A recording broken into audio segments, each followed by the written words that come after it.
Shalom pessoal, Shalom Leculan, tô aqui de volta, né? Gravando mais um vídeo, né? Continuar a nossa série lá das sete leis de Noah, né? E suas ramificações, né? Hoje vou estar falando sobre a lei de não coma um membro de um animal vivo, não comer um membro de um animal vivo, né? Lembrando que esse estudo é elaborado pelo Rabino Tuvia Buto, né? Então vamos lá, pessoal. Acredito que esse vídeo vai ser mais curto, né? O último ficou muito grande, né? Uns 35 minutos, né? Que eram várias ramificações, mas esse daí já é mais pequenininho, né? Então essa questão do não comer o membro do animal vivo, pessoal, é uma questão ligada à alimentação, né? Para quem não sabe, lá dentro das sete leis de Noah, a única mitzvah, né, mandamento, ou mandamentos, né, ligados à alimentação, são esses, né? Essa questão do não comer um membro de um animal vivo, né, que se desdobra ali em várias ramificações também.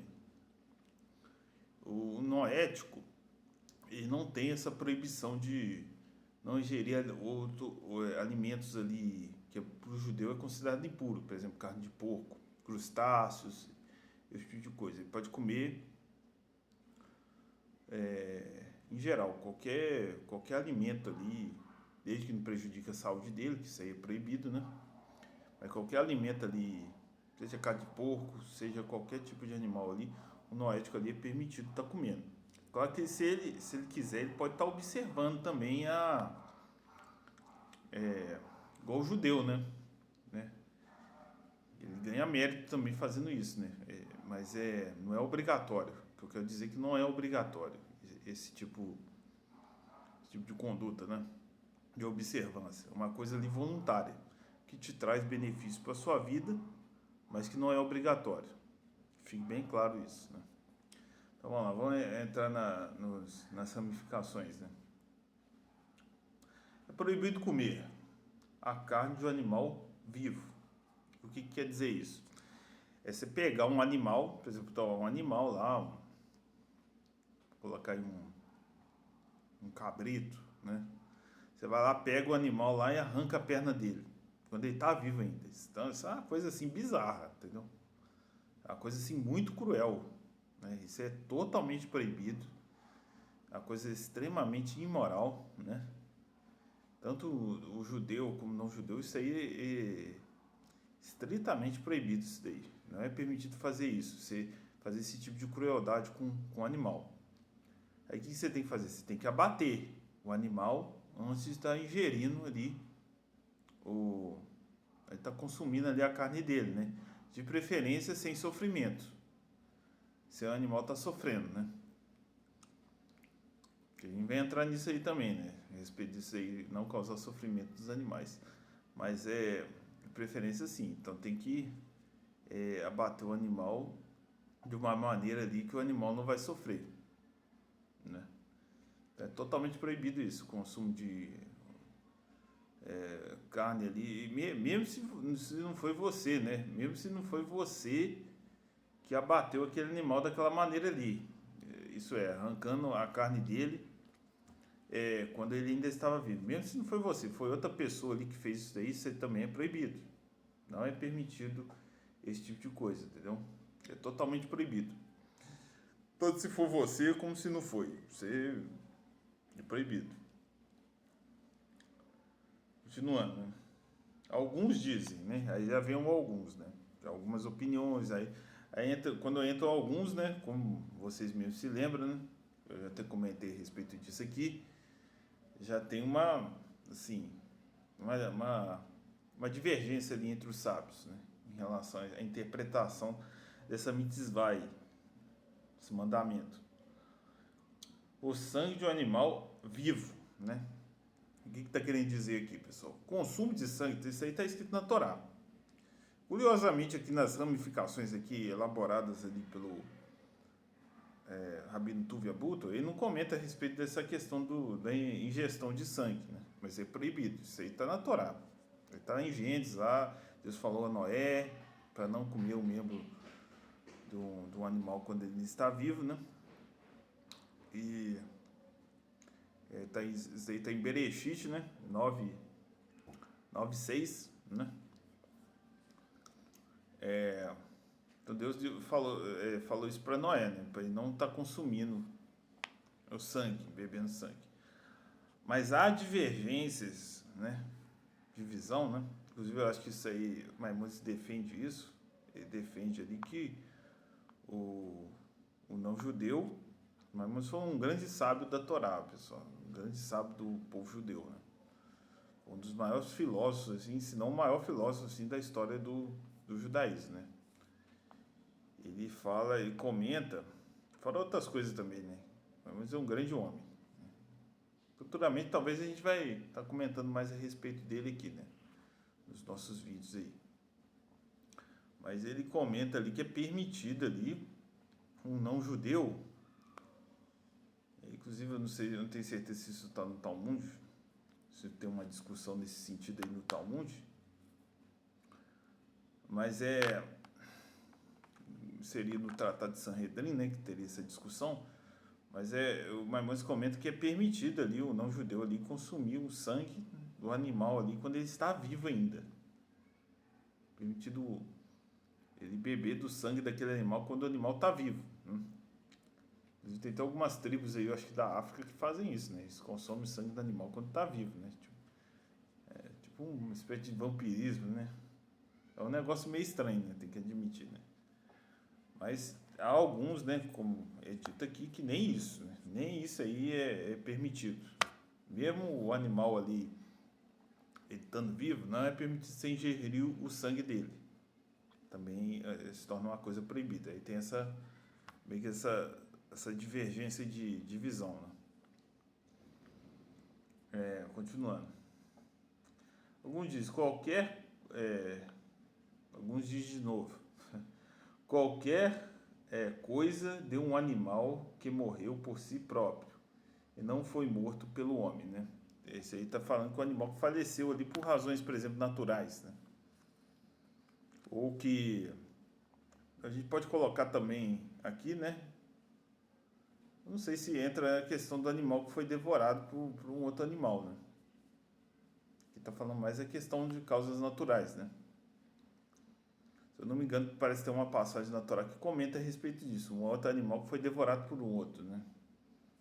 Que parece que era permitido você vender ali para um não-judeu. Não vou saber lembrar aqui direito se era para um goi comum, né? Um não-judeu ali, por exemplo, um não-judeu idólatra. Ou se um noético, né? Um noético ali era permitido um judeu estar vendendo também para ele. Eu não vou lembrar ao certo ali qual essas duas categorias de pessoas era permitido a venda. Mas me parece, se eu não me engano, né? Terei que ver isso, né?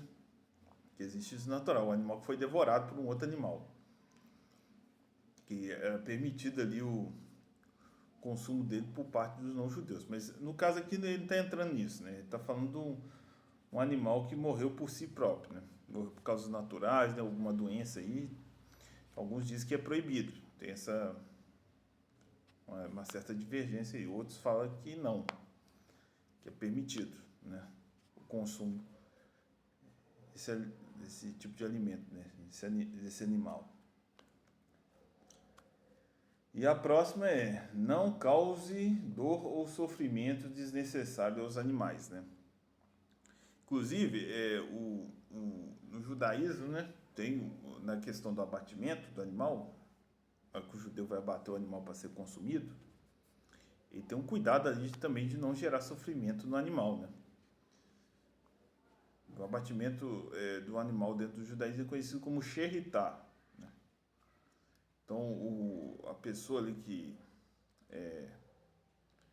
fazia esse procedimento, né? Ele tinha que ser uma pessoa extremamente preparada naquilo dali, né? E tem pessoas específicas que mexem especificamente com isso aí, entendeu? Com esse tipo de serviço, né? E eles, a maneira que eles abatem um animal, né? Se não me engano, parece que eles pegam uma navalha, né? Bem afiada, né? cortam, parece uma veia do animal ali, que o animal morre ali instantaneamente, né? E não sente dor. Se dor, muito pouca. Uma coisa assim, muito rápida, né? O animal morre rápido com aquilo dali. Uma das razões é para não gerar sofrimento no animal, né? Deus deu essa, essa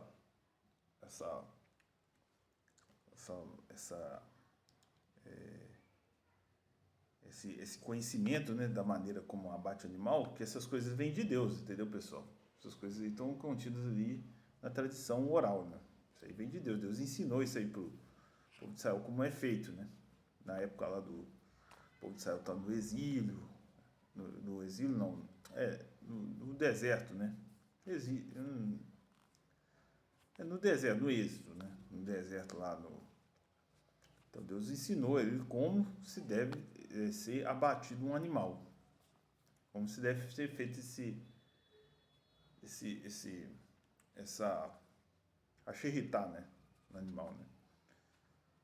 Inclusive tem até na Torá coisas que aludem a isso, né, que Deus ensinou isso aí, mas só que ele não especifica como é feito, né, dentro da Torá. Mas se eu não me engano fala que ele mostrou como é feito. Aí como é que você vai saber como é que é feito? Aí você tem que estar na tradição oral, né? Que é uma outra parte da Torá também, né? Que a gente considera a Torá também. Né? E, provavelmente futuramente, se Deus permitir, né? A gente vai estar falando mais a respeito dela aqui, né? Da tradição escrita também, né? Para vocês entenderem melhor. Mas o judeu tem esse cuidado de não gerar sofrimento no animal, mesmo durante o abatimento daquele animal ali. E é importante, entendeu, pessoal? Você que tem pet, você tem animal doméstico aí dentro de casa, quando você assume a responsabilidade de estar cuidando desses animais, você tem que, assim, estar cuidando bem deles, entendeu? Não maltratando eles, cuidando bem deles, porque ele é um ser vivo. Deus ali, ele monitora tudo, né? Inclusive os animais também, ele leva em consideração também o que acontece com eles, né? Se tem uma pessoa ali maltratando o animal, pode ter certeza que ela vai colher aquilo ali que ela está plantando. Vai colher desgraça para a vida dela, entendeu? Não é permitido isso. Deus se compadece de todas as suas criaturas, entendeu? E tem misericórdia de todas as suas criaturas, entendeu? Então ele não se agrada ali de ver um animal ali sendo maltratado. Então a pessoa ali quer ter um pet, quer ter um animal de estimação, então você vai ter que arcar com responsabilidades, cuidar bem dele, tratar bem dele, dar carinho para ele, para que não venha um juízo ali, um julgamento ali, para não atrair um julgamento negativo ali por parte de Deus, né? Deus não julgar você ali de uma maneira negativa, né? Então uma história, né? Vou contar aqui uma história do Arizon, né? Para quem não sabe, o Arizon, Rebbe Isaac Luria, né? Foi um grande cabalista, né? Um dos maiores cabalistas, né? Cabalista é tipo um místico, né? Um judeu ali que segue os ensinamentos místicos da Kabbalah, né? Que é um especialista nessa área aí. O cabalista ele é um perito nessa área aí. Para ser cabalista também tem que ser perito em todas as áreas da Torá, inclusive, né? O cara tem que ter conhecimento de todas as áreas ali, todos os ramos da Torá ali. Tem que ser especialista em todos os campos ali da Torá. São vários. Mas o Arizo, né, teve uma vez que ele foi hospedar numa casa, né, onde tinha um casal, né? E, se não me engano, tinha muitos filhos, né? Mas teve uma ocasião que a esposa dele parou de conceber. Ela parou de ter filho. E o Arizo, assim, é uma pessoa muito elevada, entendeu? Ele tinha um nível de inspiração divina, né? Muito grande, né? Quer dizer, ele conseguia ver coisas que a gente não consegue ver. Porque a proximidade dele com Deus era tão grande que ele conseguia ter essa percepção, esse outro sentido, né? Essa capacidade de enxergar coisas que a gente não conseguia enxergar. Seriam coisas espirituais, coisas espirituais, né, no caso, né?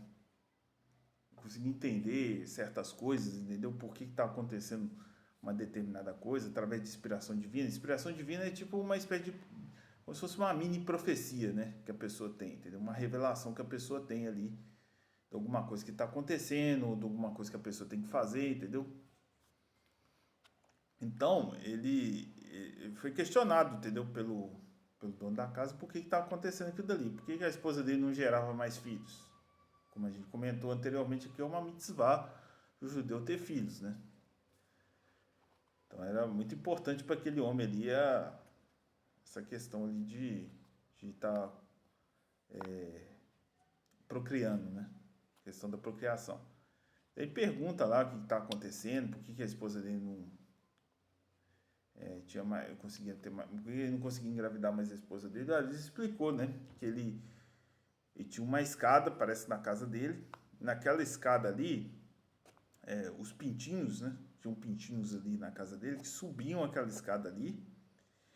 E lá em cima, quando os pintinhos chegavam lá na parte de cima da casa, tinha um balde de água lá. Os pintinhos ali saciavam a sede deles ali com aquela água, né? Aí, na medida que ele tirou aquela escada de lá, aos quais os pintinhos subiam, né? Para poder estar saciando a sede deles, os pintinhos começaram a ficar sedentos de sede, né? E os pios dos pintinhos chegaram até o trono celestial, o trono de Deus. E Deus ali decretou ali que a esposa dele não conceberia mais, entendeu? Por causa do sofrimento daqueles pintinhos ali, né? Você vê que uma coisa ali que Deus leva muito a sério, né? Se você ouve essa história, você vê que Deus leva muito a sério esse tipo de coisa. Você vê, o cara não fez a coisa nem propositalmente, né? Provavelmente é uma pessoa muito elevada também, né? Que quanto mais a pessoa está próxima de Deus, pessoal, mais ali é exigido dela, entendeu? Então ali uma punição que aquela pessoa ali receberia vem com mais rigor, vem de uma maneira mais rígida, quando a pessoa faz alguma coisa de errado, né? Então uma pessoa ali que está tão próxima de Deus ali que meio que é muito pouco, os erros dela é muito pouco justificáveis, entendeu? São erros ali difíceis de justificar, que aquela pessoa tem um controle muito grande ali dos impulsos dela, os impulsos negativos, por causa da proximidade que ela tem com Deus. Então ela cometeu um erro, é muito grave, dependendo do erro que ela comete, entendeu? É como se fosse uma pessoa ali, quanto mais a pessoa vai subindo, uma escada, né? Tem uma escada, a pessoa vai subir na escada, quando ela cai quando mais alta tiver, se ela cair daquilo ali, a queda vai ser pior, entendeu? É mais ou menos como se fosse uma coisa assim. Não sei se no futuro a gente vai estar tendo oportunidade de explorar mais esse assunto aí que eu tô falando aqui agora, né? Mas provavelmente essa pessoa aí era uma pessoa assim, devia ser uma espécie de tzadik também. Tzadik é um grande justo, né? Uma pessoa ali muito elevada, né? Devia ser uma pessoa muito justa, né? Para acontecer uma coisa assim tão severa assim com ela, né?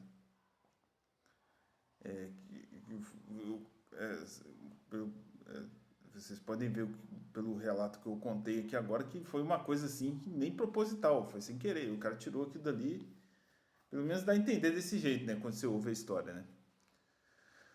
Mas isso aí mostra, pessoal, a importância que Deus dá para os animais, né? Então é importante nós, como seres humanos, né?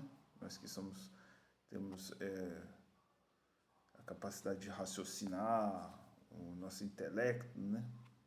Nossa capacidade de raciocínio, e a gente está cuidando bem dos animais aqui nesse mundo, né?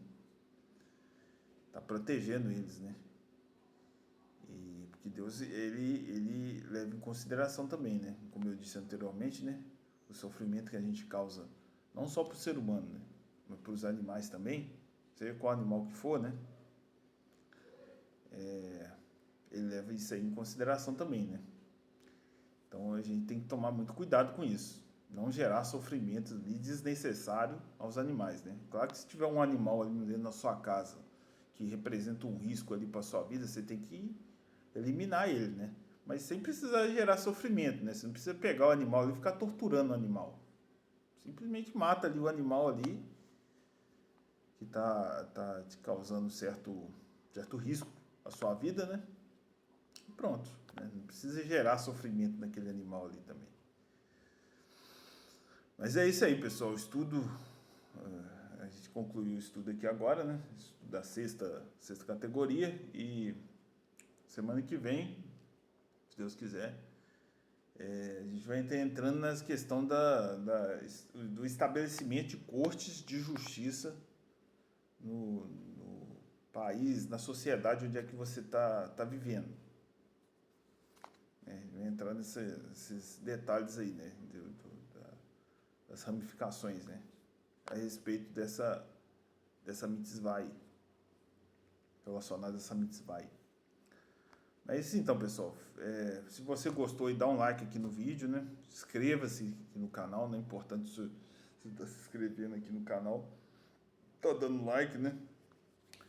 E se você quiser comentar também alguma coisa aí, fica à vontade. E é isso aí. Tudo de bom. Até a próxima, se Deus quiser. Shalom.